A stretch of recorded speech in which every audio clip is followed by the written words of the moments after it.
Oke, bismillahirrahmanirrahim. Assalamualaikum warahmatullahi wabarakatuh. Waalaikumsalam warahmatullahi wabarakatuh. Ya, semuanya selamat siang ya. Dari kemarin saya tidak jadi Zoom ya, mohon maaf karena jadwalnya juga dengan yang farmasi juga banyak yang bentrok juga.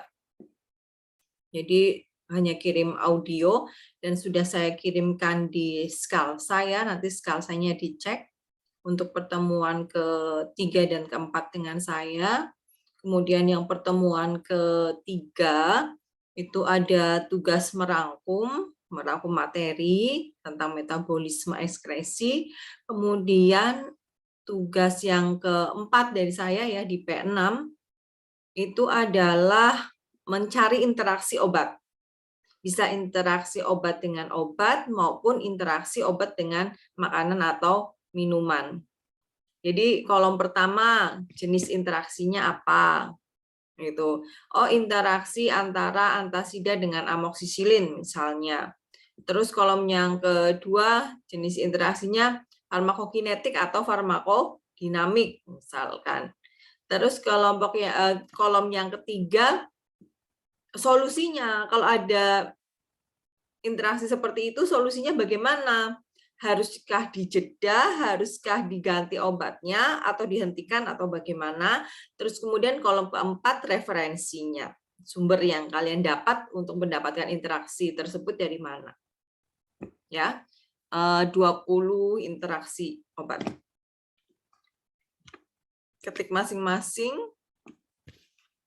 masukkan PDF ya, sudah ada perintahnya di Skalsa juga. Oke, mungkin tidak terlalu lama juga ya, karena nanti audionya juga saya kirim juga untuk di Skalsa. Nanti ada post-test untuk pertemuan kali ini, ada post-test. Mungkin post-testnya saya upload besok ya, untuk post-testnya, untuk nilai sebagai nilai post-test. Oke, hari ini materinya tentang farmakologi pada respirasi. Respirasi kita tahu pasti pernafasan ya. Oke, pada respirasi saya akan menjelaskan tentang farmakologi atau obat pada batuk, asma, gitu ya. Mungkin tidak semua respirasi, tapi mungkin batuk yang sering lah ya sama asma.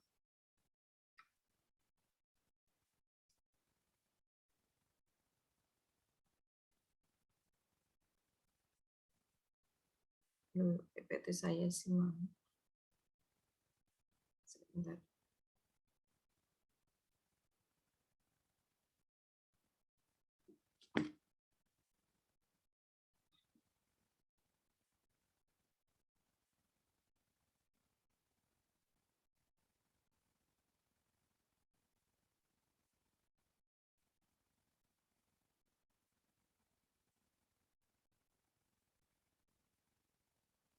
Ya ampun ini. Nah.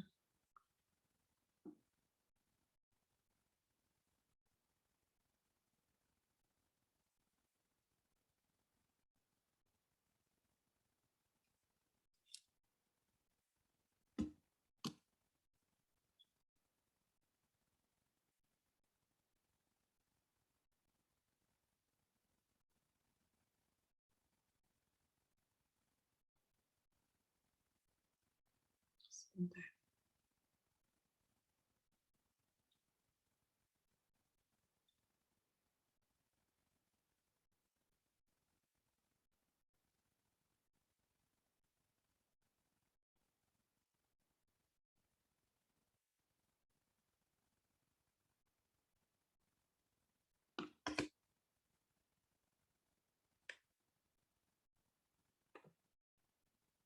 Oke, terlihat ya. Oke, untuk farmakologi pada respirasi, yaitu tentang batuk dan juga asma. Batuk gitu ya. Biasanya apa sih yang kalian minum saat batuk? Futu kalau batuk minum obat apa, Futu? Minum obat yang OBH itu, Bu. OBH, oke. OBH kombi gitu ya? Iya. Iya nggih, Bu.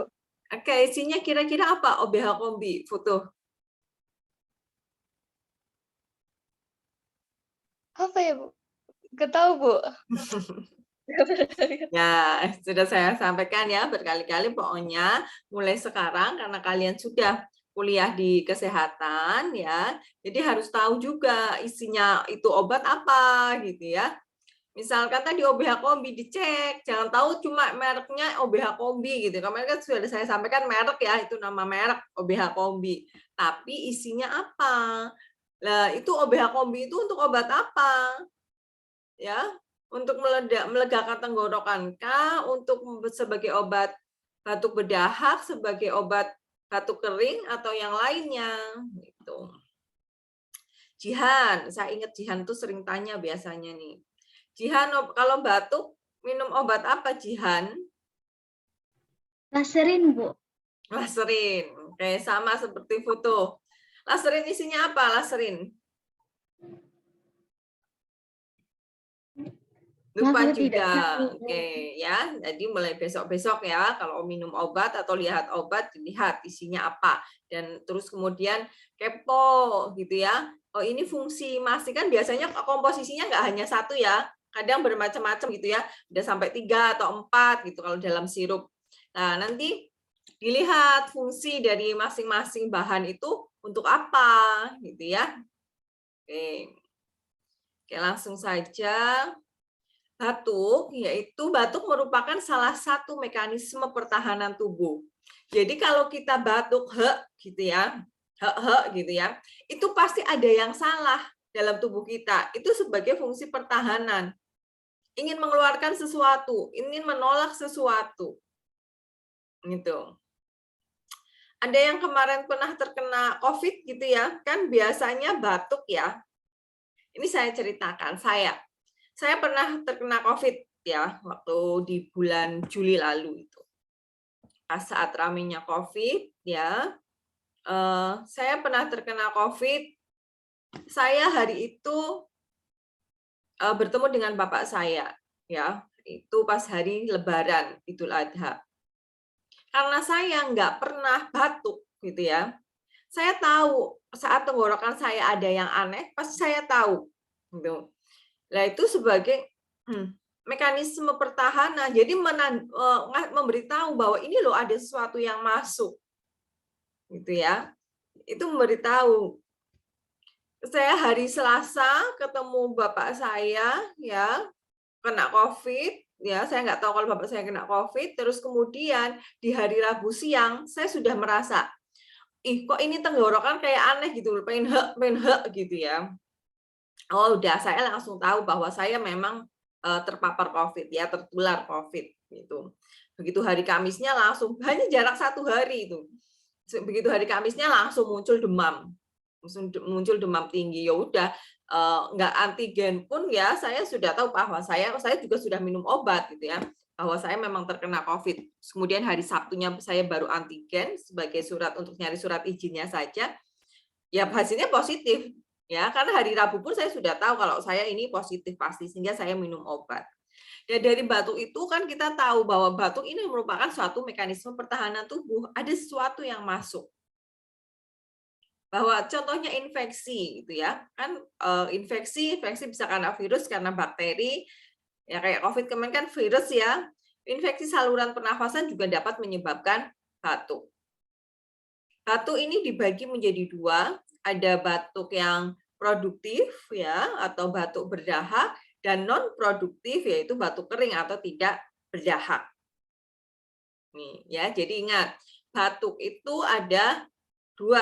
Ada yang produktif yang batuknya mengeluarkan dahak, ada yang batuknya kering ya non produktif tidak berdahak, sehingga obatnya otomatis nanti akan beda. Yang termasuk dalam obat batuk, ya obat batuk itu nggak hanya kita beli obat batuk gitu ya, tapi disesuaikan dengan batuknya kita. Batuk itu obatnya ada antitusif, mukolitik, ekspektoran. Ya, Mas Edi, coba antitusif itu yang mana, mukolitik yang mana, ekspektoran yang mana? Edi Prianto. Ini nggak ada gambarnya.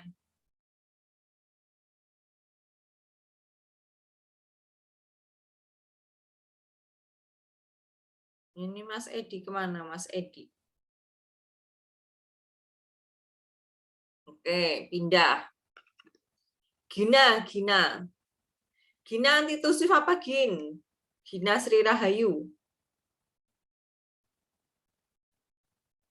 Contoh obat apa artinya, Ibu? Artinya dulu.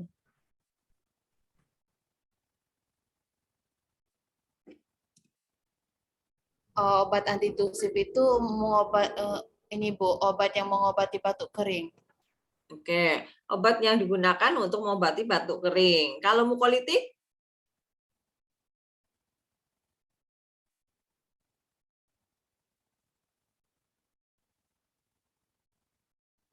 Nunggu searching saya lama. Enggak tahu, Bu. Ya, oke. Antitusif ya. Karena sekarang kan gampang ya, ada HP begitu ditanya langsung tuk tuk tuk tuk tuk kayak gitu kan langsung cepet gitu ya. Tapi kalau mencetnya cepet.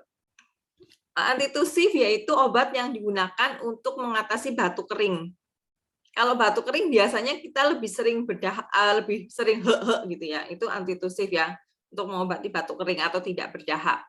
Kalau mukolitik yaitu untuk mengencerkan dahak. Yang untuk mengencerkan dahak. Kadang kan ada kayak ada dahak gitu ya, tapi susah keluar, lah harus diencerkan dulu. Kalau dia encerkan begitu kita gitu kan langsung keluar ya, bisa keluar. Jadi harus encer dulu. Kalau ekspektoran ini adalah untuk mengeluarkan dahak. Jadi biasanya itu pakai mukolitik dan ekspektoran. Karena harus diencerkan kemudian dikeluarkan. Kalau kita hanya pakai ekspektoran, belum encer-encer, kalau nunggu encer kan nunggu beberapa hari ya. Kalau dengan encer sendirinya gitu loh. Tanpa kita minum obat, itu baru bisa keluar dengan ekspektoran. Makanya biasanya gabung antara mukolitik dan ekspektoran. Yaitu satunya untuk mengencerkan dulu, yang ekspektorannya itu untuk mengeluarkan. Gitu. Kadang hanya pakai mukolitik juga bisa. Kalau udah encer kan kita juga cepat keluar juga ya. Tuh.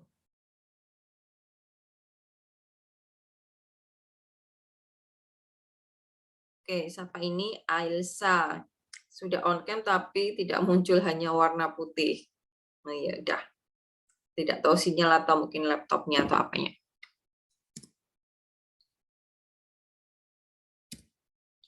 Antitusif ya.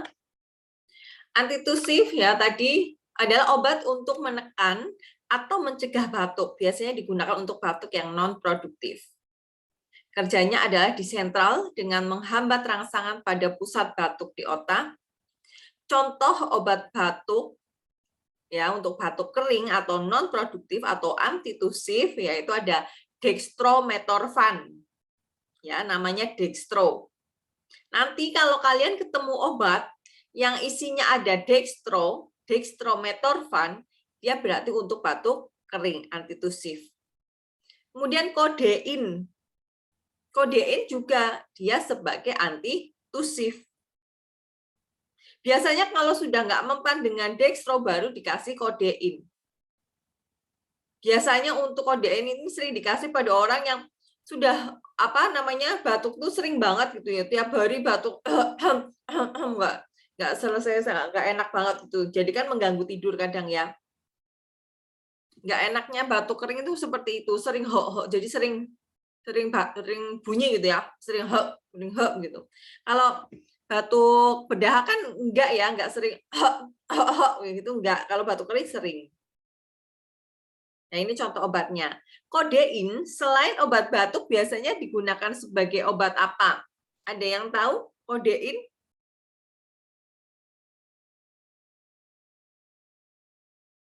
Feby? Kodein selain antitusif, dia sebenarnya tadinya obat apa ya?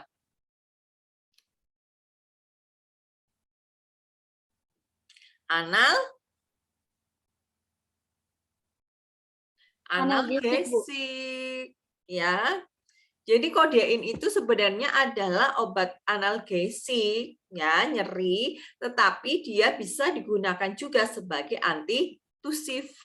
Karena malah seringnya digunakan bukan sebagai analgesik, tetapi sebagai antitusif.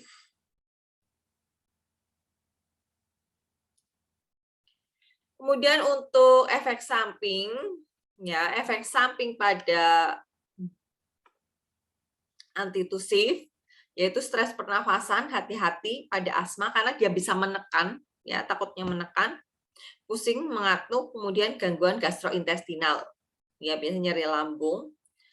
Hati-hati pada pemberian dengan CNS supresan lain, ya obat-obat yang kerja di CNS, kemudian alkohol. Antitusif ini tidak cocok untuk untuk batuk dengan sekresi yang berlebihan. Jadi jangan diberikan antitusif atau obat batuk kering ini untuk obat batuk berdahak. Karena obat batuk antitusif ini tujuannya adalah untuk mengurangi kayak gitu. Kan ditekan, dikurangi.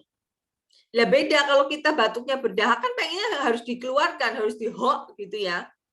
Jadi malah ketekan. Nah kalau ketekan, dahaknya nggak bisa keluar, otomatis kita jadi sesek. Ya, itu. Paham ya? Jadi jangan sampai batuk berdahak malah minumnya antitusif. Nanti malah jadinya sesek karena dahaknya nggak bisa keluar, malah nekan pernafasan. Untuk yang kedua, yaitu antitusif, yang kedua adalah mukolitik atau pengencer dahak. Pengencer dahak ini adalah bekerja dengan menurunkan viskositas atau kekentalan pada sekret, ya dahaknya. Biar dahaknya itu nggak terlalu kental, encer. Ya, sehingga dengan efek langsung terhadap mukus, sehingga nanti kan cepat keluarnya gitu. Kalau sudah encer kan kita tinggal gitu aja udah keluar. Ya, contoh obat yang antitusif ini ada bromhexin, ada ambroxol, ada asetilsistein, ada erdostein. Bu, obat orang hamil boleh nggak minum obat batuk? Boleh, minum asetilsistein aman ya untuk mengencerkan dahak. Ya, jadi kalian kalau nanti nemu obat batuk yang isinya mungkin ada bromhexinnya, ada ambroxolnya, atau asetilsistein, atau erdostein, ini adalah sebagai pengencer dahak. Efek sampingnya biasanya obat-obat ini adalah tukak lambung, karena sifat obat dapat mengiritasi lapisan lendir lambung. Kemudian kadang juga dijumpai bronkospasme dan juga demam. Nanti itu dibaca-baca sendiri lagi. Yang ketiga adalah ekspektoran. Ekspektoran ini dengan meningkatkan produksi dan pengeluaran sekret pada saluran pernafasan. Ya, biar dahaknya itu banyak, bisa langsung kemudian cepat dikeluarkan juga. Ekspektoran biasanya dikombinasi dengan obat antitusif, antihistamin, atau dekongestan. Ada ya obat yang isinya malah antitusif sama ekspektoran. Karena biasanya apa? Biasanya kita batuknya kan batuk kering dulu. Kemudian setelah itu ganti ya menjadi dahak. Itu biasanya itu. Kemudian dekongestan, pelega tenggorokan, kemudian antihistamin, kadang gatel ya. Kadang kalau kita batuk itu gatel sehingga dikasih antihistamin. Contoh obat ekspektoran yaitu ada GG, glyceryl guaiacolat, atau disebut juga guaifenesin. Ya, jadi yang isinya glyceryl guaiacolat atau guaifenesin berarti dia ekspektoran untuk mengeluarkan dahak sekret. Bu, bisa ditambah dengan antihistamin, silahkan. Ya, biasanya ditambah dengan cetirizine gitu ya, karena gatel. Antiinflamasi boleh, Bu, boleh. Gitu ya. Efek samping untuk ekspektoran, iritasi lambung, mual muntah, reaksi kulit bengkak pada kelopak mata, bendungan paru, liur berlebih, mata dan hidung berair.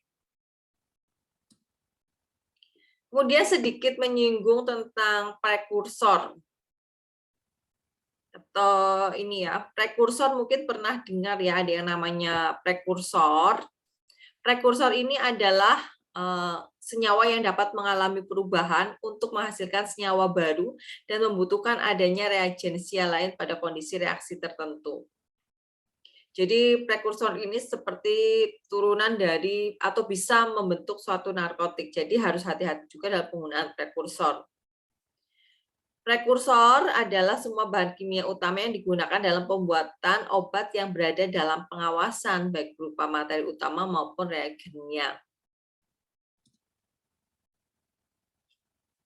Kemudian obat-obat batuk ini ada juga yang masuk ke dalam prekursor, yaitu ada dextro, ephedrine, pseudoephedrine, ya ephedrine itu ya pelega hidung, pseudoephedrine juga.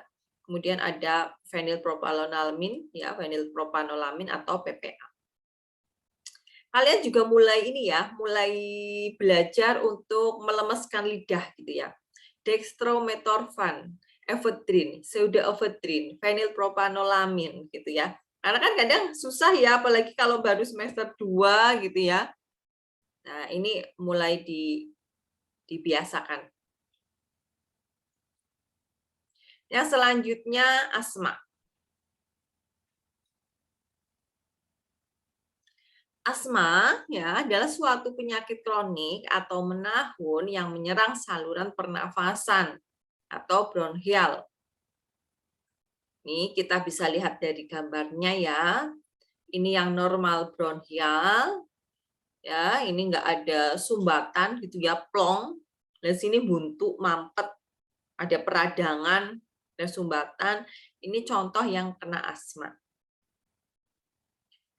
Asma suatu penyakit kronik atau menahun, ya kronik itu lama ya menahun, yang menyerang saluran pernafasan yaitu bronchial pada paru di mana terdapat peradangan atau inflamasi, ya dia kan bengkak ya peradangan atau inflamasi pada dinding rongga bronchial sehingga mengakibatkan penyempitan saluran nafas yang akhirnya seorang bisa mengalami sesak nafas. Ini jadi karena asma dia tuh mengalami inflamasi atau peradangan. Kan meradang.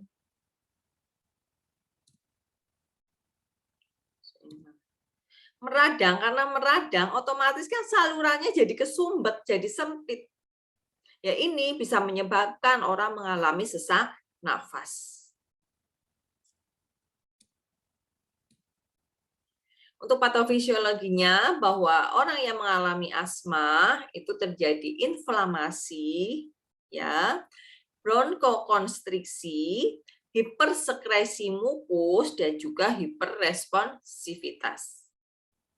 Ya, jadi mengalami peradangan, penyempitan pada bronkus, mengalami mukus yang pengeluaran mukus yang banyak ya, hipersekresi mukus, kemudian hiperresponsivitas. Ya, ini yang dimaksud dengan asma.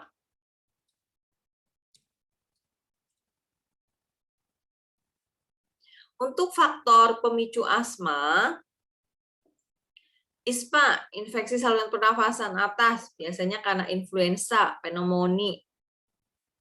Kemudian alergen, alergennya bisa debu, kemudian bisa serbuk sari bunga, bisa tungau ya, tengu itu ya, kecoa, jamur, kemudian lingkungan ya karena udara dingin, asap rokok, emosi yaitu cemas dan stres ini juga bisa memicu asma, memicu kekambuhan asma, olahraga yang pada saat suhu yang dingin lembab ataupun sangat kering.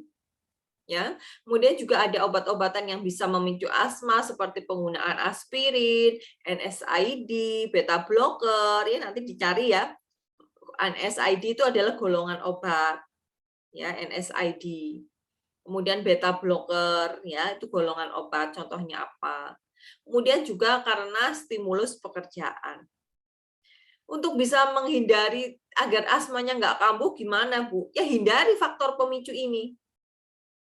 Ya, karena asma kan nggak sembuh. Obat kan hanya untuk menahan saat dia kambuh atau agar tidak terjadi kekambuhan. Faktor yang paling penting untuk menghindari terjadinya kekambuhan ya pemicunya ini harus dihindari. Ya dia alergi dengan udara dingin. Ya jangan dingin-dingin. Kalau dingin ke di udara dingin ya selimutan. Ya Esa.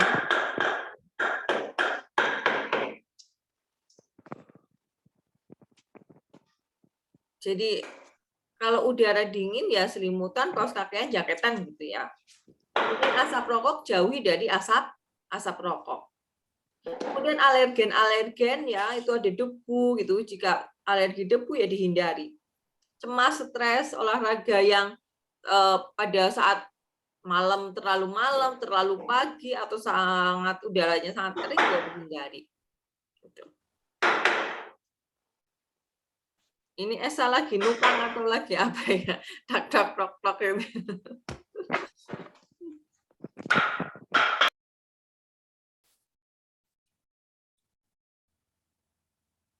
Asma itu sering disebut dengan alergik asma, infectious asma, exercise induced asma maupun okupasional asma.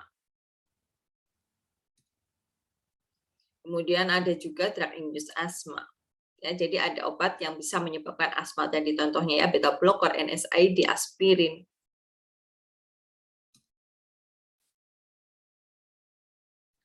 Kemudian gejala dan tandanya. Penanda utama untuk mendiagnosis asma yaitu biasanya adanya mengi itu ya pada saat menghirup napas. Jadi bunyi mengi, kemudian riwayat batuk yang memburuk pada malam hari, dada sesak yang terjadi berulang dan nafasnya tersengal-sengal. Hambatan pernafasan yang reversibel secara bervariasi selama siang hari. Ya, jadi hambatan pernafasan ya nafasnya susah tapi tidak menetap. Kemudian adanya peningkatan gejala pada saat olahraga, dia lebih sesak karena infeksi virus, paparan alergen maupun perubahan musim. Kemudian sering terbangun pada malam-malam dengan gejala yang seperti di atas ya, biasanya terasa sesak dan nafasnya tersengal-sengal. Untuk terapi pada asma ini bisa menggunakan terapi non farmakologi ya. Kalau non farmakologi itu berarti edukasi pada pasien dan keluarga untuk menjadi mitra dalam menjadi mitranya si dokter dalam penata laksanaan asma ya, karena asma itu yang penting harus gimana menjauhkan dari pemicu ya, atau saat kambuh itu bagaimana. Kemudian pola hidup sehat, menghentikan merokok, menghindari kegemukan, melakukan senam asma. Untuk obat-obat yang digunakan ya, ini ada golongan adrenergik yaitu beta-2 agonis, golongan metilsantin, golongan antikolinergik, golongan kortikosteroid, dan golongan dekongestan atau dekongestifum. Jadi apa saja sih contoh obat-obat ini ya? Kalian nanti buka sendiri juga ya, boleh searching juga boleh ya di Google itu tentang terapi farmakologi pada asma. Golongan adrenergik atau beta-2 agonis yaitu obat yang memudahkan atau meniru semua tindakan dari saraf simpatis seperti contohnya yang sering digunakan pada golongan ini adalah salbutamol ya, kemudian terbutalin. Nah, ini contoh obatnya, salbutamol dan juga terbutalin. Kemudian golongan metilsantin, ya, ini metil, contohnya ada teofilin dan aminofilin. Ini sebagai apa sih? Teofilin, aminofilin, salbutamol, terbutalin sebagai bronkodilator. Karena tadi pada asma kan terjadinya bronkokonstriksi kan, penyempitan pada bronkus. Sehingga ini harus dilebarkan. Ya. Dengan dilatasi bronkodilator untuk melebarkan. Kemudian golongan golongan antikolinergik, contohnya adalah ipratropium bromid, kemudian golongan kortikosteroid karena tadi adanya inflamasi ya peradangan, itu harus pakai kortikosteroid juga. Kemudian ada golongan dekongestifum, yaitu daya kerjanya daya kerja atas susunan suraf pusatnya relatif lebih kuat terhadap jantung dan bertahan lebih lama seperti ephedrine. Ya, ini yang dekongestan untuk pelega.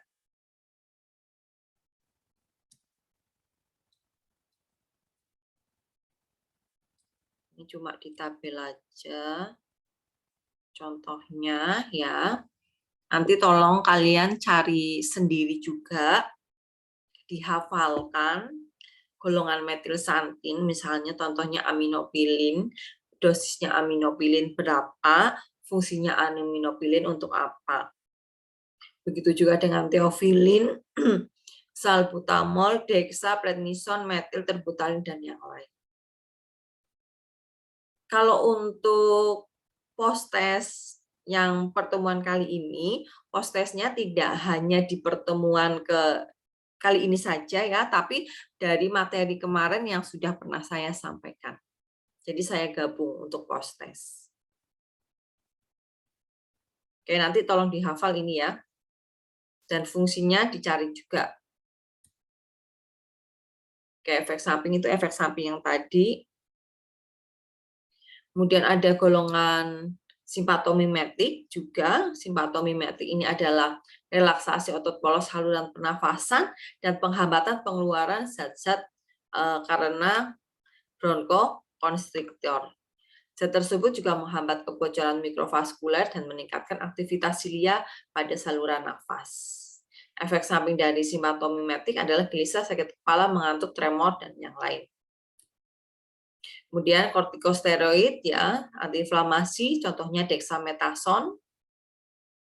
Ini silahkan nanti dibaca sendiri, menurunkan reaktivitas pada bronkus, meningkatkan diameter saluran pernafasan. Kemudian ada adrenergic selektif ya, yaitu merangsang reseptor beta 2 adrenergic terutama pada otot bronkus. Golongan beta 2 agonis akan merangsang produksi AM PEP siklik dengan cara mengaktifkan kerja enzim adenyl siklase. Kemudian untuk terapi pada serangan akut asma, pada serangan akut pada saat terjadi ya, tiba-tiba terjadi kekambuhan, serangan akut, itu pakailah yang short acting, ini bisa pakai salbutamol, terbutalin. Kemudian antikolinergik ada ipratropium bromid, ada kortikosteroid. Kalau untuk pemeliharaan bisa pakai yang inhalasi ya, kortikosteroid inhalasi. Contohnya ada beclomethasone, kemudian ada metilsantin. Kemudian kalau pada anak-anak biasanya menggunakan nebulizer. Ya, Bu biasanya kalau yang murah memang menggunakan yang oral ya daripada yang inhalasi ya. Tapi efeknya untuk efek sampingnya memang lebih ringan yang inhalasi dibandingkan yang oral. Pada wanita hamil juga bisa ditangani ya. Ini silahkan nanti kalian baca sendiri. Ya, menggunakan apa sih pada wanita hamil? Biasanya lebih aman yaitu menggunakan inhalasi. Ini contoh yang digunakan secara inhalasi ya. Yang disedot, yang lewat mulut ya biasanya. Ini pertama ada seretid, contoh obatnya namanya seretid diskas. Ini yang ini nih. Ini ya, dibuka, tutupnya digeser, kemudian disedot. Ya. Nanti dicari videonya sendiri, cara penggunaan seretid untuk diskas, ya, dalam bentukan diskas. Kemudian ada nebulizer, ya, biasanya obatnya dimasukkan, kemudian nanti menggunakan seperti masker, kemudian nanti dihirup. Ini langkah-langkahnya kalian baca sendiri saja biar saya nggak terlalu lama. Kemudian ada yang inhaler, contohnya ada misalnya Ventolin inhaler, dimasukkan ke mulut, ya, jangan kebalik, itu jangan kebalik, nanti menghadapnya ke bawah apa ke atas, ya. Nah, itu untuk inhaler, ya, disedot. Contohnya Ventolin. Kemudian ada yang turbo, yang diputer, ya, dia bentuknya turbo, disedot juga ya penggunaannya. Ini yang turbohaler. Jadi ada discuss, kemudian ada nebulizer, kemudian ada inhaler, ada turbohaler, ya. Ini obat-obat inhalasi pada asma. Ini efek sampingnya tolong nanti dibaca sendiri saja. Oke, terima kasih. Ini yang bisa saya sampaikan materi pada siang hari ini. Ya, mungkin tidak terlalu lama juga. Penyakit-penyakit pada saluran pernafasan, mungkin masih banyak yang lain ya, tapi ini yang saya bahas karena pernafasan kan ada pneumonia contohnya ya, kemudian ada TB atau TBC gitu ya, atau flek yang disebut dengan flek juga bisa. Oke, silahkan yang mau bertanya nggak usah banyak-banyak lah ya, 2 saja ya. Nanti dicari lagi materinya sendiri. Silahkan yang mau bertanya.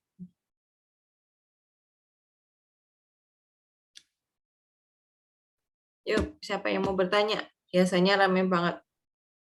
Ibu, izin bertanya. Semisal kita itu kena dari kecil itu udah kena batuk kering ya Bu. Apakah dewasanya nanti itu bisa dari batuk kering itu ke asma ya Bu? Terkena penyakit asma? Tidak Mbak, kalau batuk kering dia tidak ke asma ya. Asma biasanya juga karena keturunan, karena bawaan ya dari kecilnya sudah. Gitu. Ya, tidak dari batuk kering. Terima kasih Bu. Iya, apalagi yang lain? Bu, izin bertanya. Ya. Bu, apakah asma itu menular? Saya kan kayak saya kan minum 1 gelas yang sama begitu Bu, atau kayak makan di piring yang sama begitu Bu. Apakah nanti saya akan tertular asma atau tidak Bu? Tidak ya Mbak, asma itu tidak menular ya. Dia memang bisa menurun ya, misalnya ada orang tua yang punya asma, anaknya mungkin bisa kena asma ya, tapi tidak menular. Itu. Jadi tidak apa lewat piring juga tidak. Mungkin yang kalian pikir mungkin TBC kali ya, yang menular ya. Karena dia kan bakteri. Kalau TBC iya menular, tapi tidak menularnya dengan tidak lewat sendok atau piring juga ya. Karena kan dia udah di udara bakteri itu. Ya, dengan batuk yang di udara kemudian kita hirup ya, itu menular, tapi tidak lewat piring sendok juga tidak. Gitu. Ya, TBC atau yang sering kalau pada anak-anak sering disebut dengan flek ya, itu TBC. Kalau itu menular, kalau asma tidak. Ada yang lain? Bu, saya mau nanya. Terima kasih Bu. Ya. Saya kan punya teman. Dia tuh awalnya agak sakit asma, tapi karena dia jatuh terus kayaknya dadanya kena meja, terus dia asma. Nah, itu kenapa Bu kok bisa jadi gitu loh Bu? Oke, jatuh terus kemudian mungkin terjadi peradangan ya, akhirnya dia merasa sesek gitu ya, Mbak? Iya, jadi pas sekarang dia sering sesek gitu, Bu. Oke, itu coba di ronsen ya, Mbak. Kalau itu tadi ya. Saran saya sih coba untuk ronsen ya, apakah kemarin terjadi benturan itu terkena apa ya yang sehingga mengakibatkan dia sesek. Seseknya sih itu bukan karena asma. Ya. Tapi mungkin karena benturan mungkin ada masalah makanya di ronsen ya, Mbak. Oh, baik Bu. Oke. Kasih. Ya, ada yang lain? Izin bertanya. Silahkan, siapa dulu, Mbak Ayu apa Mbak Alvina apa siapa? Apa Mbak Indri? Saya Bu. Ya, ada Ayu. Oh Ibu, kalau sakit asam lambung itu bisa menyebabkan asma ya Bu? Terus itu cara penanganannya sama kayak minum obat asma Bu? Atau gimana? Tapi dia nggak punya sakit asma Bu. Ya, makasih Mbak. Jadi kalau asam lambung ya itu bukan karena asma, ya, tapi asam lambungnya terlalu banyak yang diproduksi sehingga dia ke bagian pernafasan, ya, sehingga rasanya sesek gitu loh, ya, sampai ke seuluh hati gitu, sehingga kita merasanya ke pernafasan, ya. Tapi yang diobati adalah dengan obat asam lambung, bukan obat asma, gitu ya Mbak Ayu. Karena rasanya sesek, asam lambung yang sangat meningkat, ulu hati itu rasanya juga sesek. Oke, selanjutnya Alvina Pak Indri. Saya, Bu. Ya. Tadi kan Ibu bilang kalau asma itu nggak bisa sembuh. Nah, adik saya itu kena asma, dia itu keturunan dari ibu saya. Kalau misal dilakukan terapi sampai dia besar, apa itu ada kemungkinan untuk bisa sembuh, Bu? Sembuhnya tidak, makanya kalau agar tidak terjadi kekambuhan, makanya hindari alergennya. Ya, hindari apa yang biasa menjadi pemicunya. Misalnya dia pemicunya karena dingin, dia pemicunya karena debu gitu ya. Itu tolong dihindari, Mbak. Ya, walaupun dia diterapi kan tujuannya agar tidak sering kambuh. Karena mungkin kalau anak-anak kecil ya, biasanya itu sering kambuh. Sampai dinebul gitu. Ini ada suami saya yang ganggu-ganggu. Jadi untuk kemungkinan sembuh itu nggak ada ya, Bu? Kayak cuma Iya. paling untuk pengurangan aja. Iya, agar dia tidak kambuh lagi gitu loh, Mbak. Ya, jadi bukan sembuh tapi biar nggak kambuh. Gitu Baik, ya. Bu, terima kasih. Makanya hindari alergennya. Kalau anak kecil biasanya karena debu gitu ya. Karena debu ya hindari debunya. Karena dingin ya hindari dinginnya. Karena makanan apa gitu ya hindari itu. Ada yang lain? Ini. Tanya, Bu. Ya, Mbak Indri. Terkait obat dekongestan kan salah satu efek sampingnya itu meningkatkan tekanan darah sama meningkatkan kadar gula darah. Nah itu bisa nggak diperbolehkan untuk dipakai bagi pengidap atau penderita diabetes mellitus sama hipertensi, Bu? Ya, ya oke. Makasih Mbak. Oke, dipakainya kan nggak setiap hari ya, saat dia terjadi gejala saja gitu ya untuk dekongestannya. Itu daripada kita nggak lega gitu ya, boleh dipakai ya. Kemudian dalam jangka waktunya tidak lama kan biasanya paling dekongestan kan 3 hari gitu ya. Itu dan orang yang diabetes atau hipertensi obatnya tetap harus selalu diminum setiap hari juga. Ya, sehingga tetap terkontrol. Seperti analgesik gitu ya, misalnya efeknya adalah meningkatkan tekanan darah, terus apa berarti kalau kita sakit nggak boleh gitu ya minum analgesik? Ya boleh gitu, kan obat tensinya juga tetap diminum. Tapi jangan terlalu sering ataupun dalam jangka waktu yang lama, toh minumnya paling sehari, 2 hari, 3 hari. Baik, Bu, terima kasih. Ya, ada yang lain? Saya izin bertanya, Bu. Ya. Asma itu kan tadi termasuk penyakit kronik ya, Bu. Nah, berarti bisa menyebabkan kematian ya, Bu. Terus sama, kan tadi ada berbagai macam obat asma ya, ada Diskus, inhaler. Nah, obat asma itu kita misalkan yang asma itu penggunaannya anjuran dokter atau boleh milih gitu, Bu? Kayak yang inhaler. Oke. Ya, sebaiknya sih yang dokter anjurkan ya, karena kan kita tidak tahu di seberapa parah atau tingkat asmanya kita. Ya, itu sebaiknya ke dokter dulu, kemudian nanti dokter memberikan apa, baru itu yang kita gunakan. Ya, walaupun sih banyak juga gitu ya. Orang tuh biasanya ya langsung beli misalnya Ventolin gitu yang inhaler itu, atau beli salbutamol tambah dexamethasone atau aminofilit tambah dexa gitu, itu biasanya itu. Yang penting kan sebagai bronchodilator dan mengurangi inflamasi boleh. Tapi kalau lebih baiknya adalah ke dokter ya Mbak. Itu nanti akan dipilihkan apakah menggunakan obat oral ataukah menggunakan inhalasi gitu. Karena biasanya ada yang harus menggunakan karena asmanya parah, jadi dia harus sampai 6 bulan menggunakan inhalasi gitu ya, biar tidak terjadi kekambuhan. Apakah bisa menyebabkan kematian ya? Kalau dia sesek tidak ditangani ya otomatis bisa menyebabkan kematian. Makanya itu yang harus diterapi agar tidak terjadi kekambuhan pada serangan akut tadi. Makanya kan biasanya kalau orang punya asma dia pasti sudah bawa obat. Ya, takutnya kambuh gitu. Makanya terapi renang, olahraga rutin gitu ya, biar pada saat capek sekali atau stres itu tidak terjadi kekambuhan. Oke, ada yang lain? Bu, izin bertanya. Bu. Ya. Mana ini mukanya, Jovan? Kelihatannya sinyalnya rada error deh, Bu, kalau misalkan aku masukin ini, Bu. Oke, saya ya, Mbak. Iya, Bu, saya, Bu. Ya. Bu, mau bertanya kalau misalkan posisi tidur, apakah ada, Bu, posisi tidur yang baik buat orang asma? Misalkan kan dadanya sesek gitu loh, Bu. Kalau tidur tuh biasanya juga kalau misalkan miring sana sini juga nggak enak gitu, Bu. Lah ada posisi tidur yang baik nggak, Bu, buat orang asma, Bu?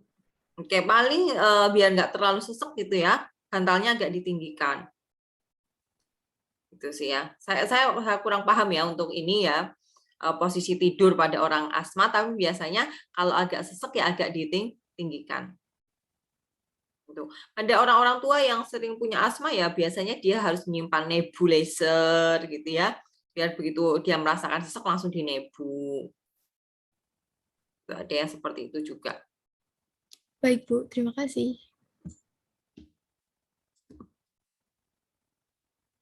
Oke, saya cukupkan ya untuk pertemuan kali ini.